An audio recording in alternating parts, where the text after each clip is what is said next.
Amna's children had no idea that this would be the last time they would see their mother, or that the letters in the room would be their final connection to her.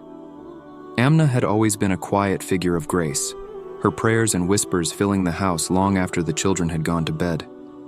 She raised them with love, kindness, and the teachings of the Prophet Muhammad, yet they never truly understood the depth of her devotion until now. Her passing had left a silence that felt unnatural, an emptiness in the heart of the home they once shared. But little did they know, as they stood by her side in those final moments, that her love, her unwavering devotion to Allah, had been written in every part of her life. And now, after her death, her children would discover the truth. They gathered around the room, unsure of what to do next, their hearts heavy with grief. But it was the small, yellowed envelope that caught their attention. "For my children, after I'm gone," it read, in her careful handwriting. The children exchanged glances, a sense of unease rising. What could she have left for them? Something beyond the memories of her patient guidance, her soft words of wisdom. It was a question that would soon haunt them. Amna's children, Sarah, Ahmad, and Nabil, were all grown now, their own lives full of the noise and rush of adulthood. They had been taught the values of Islam from the moment they could walk, yet, even as they grew older, they hadn't realized how much of her faith had shaped them. Her quiet strength, her words of patience, her sacrifices, they now seemed like distant echoes. In her presence, there had always been a quiet knowing that her love for them was matched only by her love for Allah. Sarah, the eldest, was the first to break the silence after their mother's passing. "We should read the letter," she said, her voice fragile, as if afraid that the contents would expose something too deep to handle. With trembling hands, Ahmad carefully opened the envelope. Inside, a small piece of paper lay folded. As he read aloud, the words felt heavy with meaning. "To my beloved children, when you read this, I will no longer be with you. But remember, my love for you is not bound by life or death. I have taught you the way of Islam not only because it was my duty, but because I wanted you to walk in the light of Allah, in this life and the next. Follow his path, my children. If you ever feel lost, seek the Quran. Trust in Allah's wisdom, for he is always with you. And remember, I prayed for you every day, even when you did not know it." The room felt colder as the words hung in the air. For a long moment, no one spoke. Then Nabil, the youngest, spoke softly. "She always prayed for us. I knew it, but I never truly understood it." Sarah, with a tear-streaked face, turned to the shelf where their mother had kept her most cherished possessions. "She always believed in us, and we took it for granted, didn't we?"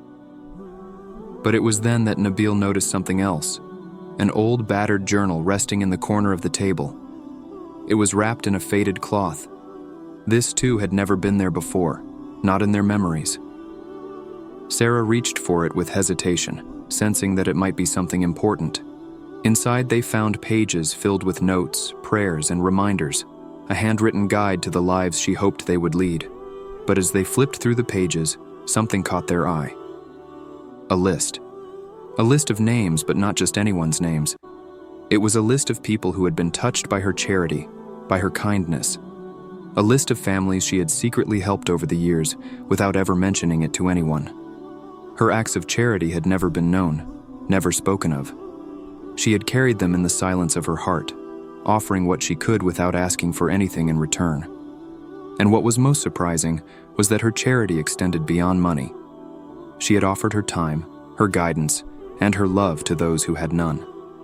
Each name had a note beside it, describing what she had done, why she had helped, and most poignantly, how she prayed for them. The deeper Sarah, Ahmad, and Nabil dug, the more they uncovered about their mother's life. They hadn't known that, behind her soft smile, their mother had lived a life that was an embodiment of love for Allah and His creation. Just as they thought they had discovered everything, the journal revealed an entry that made them stop in their tracks. "In the name of Allah, the most gracious, the most merciful, I ask that my children know my truth. I have raised them in love, but I have not always shown them the full extent of my faith. I have made sacrifices, yes, but I have not told them why. If they ever feel lost, if they ever question the path, let them remember this. I have prayed for them with every breath I took, and I have asked Allah to guide them when I could no longer do it myself. The words were written in a trembling hand. As they read the rest, Sarah's heart raced.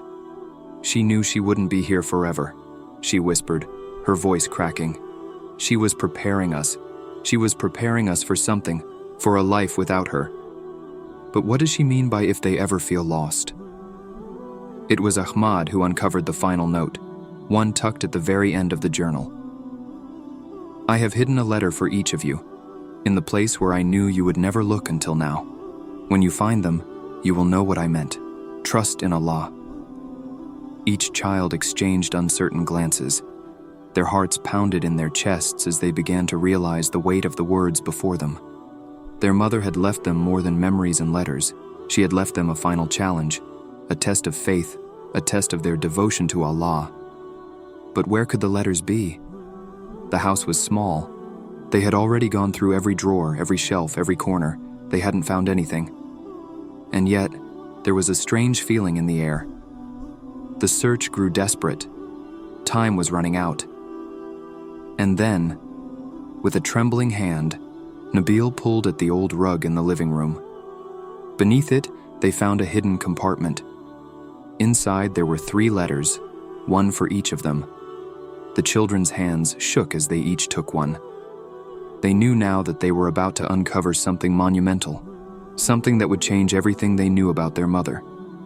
Each letter contained not just a message of love and encouragement, but a prayer for each of them. The letters spoke of their individual strengths, their challenges, and their hopes. Their mother had known them better than they ever imagined, and in these letters, she had outlined how she had prayed for their success, their happiness, and their journey to the hereafter. The most striking thing about the letters was their humility. Amna had never once boasted about her sacrifices, her prayers, or her love. She had never once asked for anything in return. And yet, through her actions, she had built a foundation of faith and devotion that had carried her children through every moment of their lives. In each letter she had written, "Do not forget me, but do not grieve for me, for I am with Allah, and He is with you." As they sat there surrounded by their mother's final words, the siblings realized that they had been given the greatest gift of all, the knowledge that Allah had been with them all along. Through their mother's guidance, through her silent prayers, they had been led to this moment where they could finally understand her love, her devotion, and her sacrifice. They knew now that it was their turn to carry on her legacy, not just by following the path of Islam, but by living it in the same way she had. In the quiet of the room, as the last rays of sunlight faded away, they made a silent vow to each other and to Allah. They would live as their mother had lived, with love, faith, and devotion. And as they left the house that evening, they carried with them not just the memory of their mother, but her unwavering love for Allah, a love that would continue to guide them as long as they lived.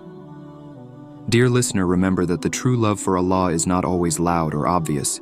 It's in the quiet sacrifices, the unseen prayers, and the acts of kindness that we may never know about, but that shape our lives in ways we can't fully understand until much later.